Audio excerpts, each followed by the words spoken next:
ओम नमः शिवाय। नमस्कार दोस्तों, स्वागत है आपका आपके अपने channel Umesh Dhote motivational quotes में। दोस्तों, आज का विषय है शिव जी और पार्वती जी की शादी। दोस्तों, शिव जी और पार्वती की एक भव्य शादी थी, क्योंकि पार्वती जी एक राजकुमारी थी और तब आता है दूल्हा शिव जटाधारी। यौगिक कहानियों में एक बहुत खूबसूरत कहानी है। आदि योगी शिव और पार्वती की शादी एक बड़ी घटना थी, क्योंकि पार्वती जी एक राजकुमारी थी, तो आसपास के सभी जाने माने व्यक्ति आमंत्रित थे। राजा रानियों, देवी देवता, सब एक से बढ़कर एक, हर एक महंगी परिधान में सुसज्जित। तब आता है दूल्हा शिव जटाधारी, उलझे बालों के साथ, सिर से पैर तक राख में लिपटे हुए, ताजा मारे हाथी की खून टपकती चमड़ी की खाल लिए हुए और पूरी तरह नशे में चूर, बिल्कुल परमानंद में। और उनके साथ चल रहे लोग सब विपक्ष और विकृत जीव। वे मानव रूप में नहीं थे और वे हर तरह का शोर कर रहे थे जो किसी की समझ नहीं आ रहा था। मीना, पार्वती की माँ, ने इस दूल्हे को देखा और वह बेहोश हो गई। पार्वती ने विनती करते हुए शिव जी से कहा, तुम जैसे भी हो मुझे फर्क नहीं पड़ता, मैं सिर्फ तुम्हें चाहती हूँ। तुम जैसे भी हो, पर सिर्फ मेरी माँ के लिए अपना थोड़ा सा मधुर रूप धारण कर लो। शिव मान गए और उन्होंने एक खूबसूरत रूप धारण कर लिया। अच्छे से तैयार होकर फिर से शादी में आए और जब उन्होंने शिव को देखा, उन्होंने कहा कि ये सुंदर मूर्ति है, जिसका मतलब वे सबसे खूबसूरत इंसान थे जो उन्होंने अभी तक देखे नहीं थे। वे 9 फीट लंबे थे। वे कहते हैं जब शिव खड़े होते तो वे घोड़े के सिर के बराबर होते थे। जब वे दक्षिण की ओर आए तो उन्होंने कहा कि वह सामान्य से दोगुने लंबे थे। सामान्य ऊंचाई 4.5 फुट से 5 फुट थी। वे लगभग 9 फीट थे। उनको देखकर हर कोई आश्चर्यचकित थे। शिव शादी के लिए बैठ गए। भारत में खासकर इस तरह की शादियों में दूल्हे को दुल्हन के पूर्वजों के बारे में बहुत गर्व से बताया जाता है।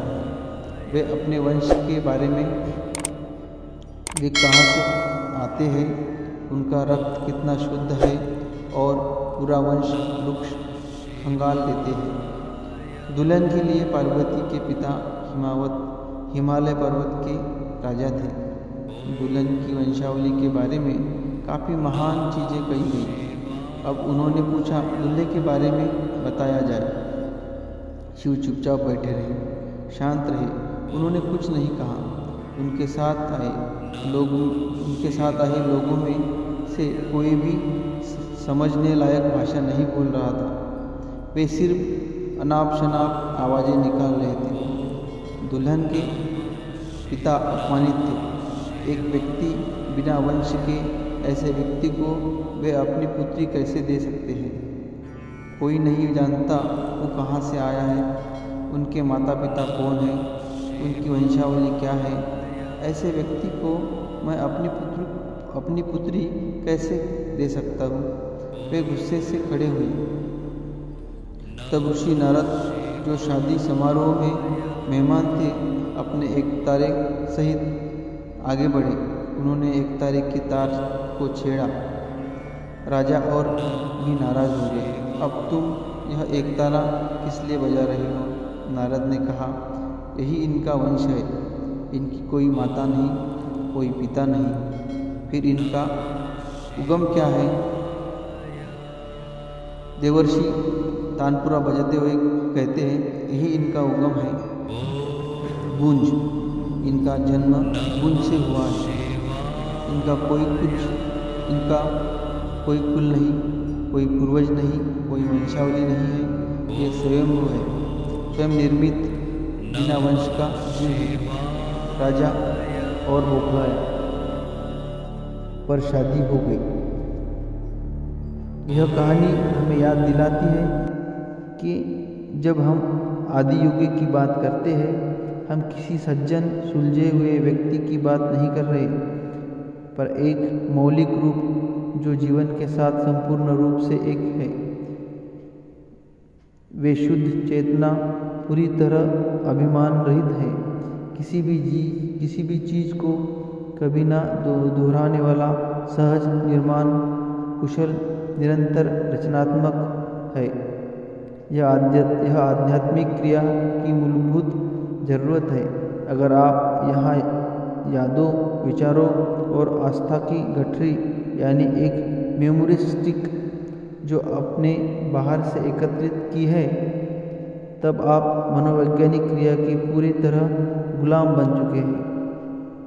परंतु अगर आप यहाँ जीवन के रूप में बैठते हैं तो आप अस्तित्व संबंधी क्रिया का एक हिस्सा होंगे।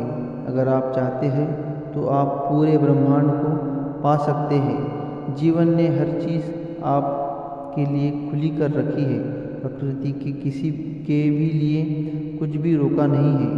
कहते हैं दरवाज़ा खटखटाओ वो खुलेगा।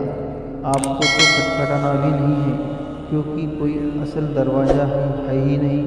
अगर आप अपने जीवन की यादों और दोहरावों से दूरी बनाना चाहते हैं तो आप जीवन के दूसरे आयामों तक पहुंच सकते हैं। अध्यात्म का रास्ता पर्याप्त खुला हुआ है। दोस्तों, अगर कहानी आपको पसंद आई तो हमारे चैनल को सब्सक्राइब ज़रूर कीजिएगा। ओम नमः शिवाय। बहुत बहुत धन्यवाद दोस्तों आपका।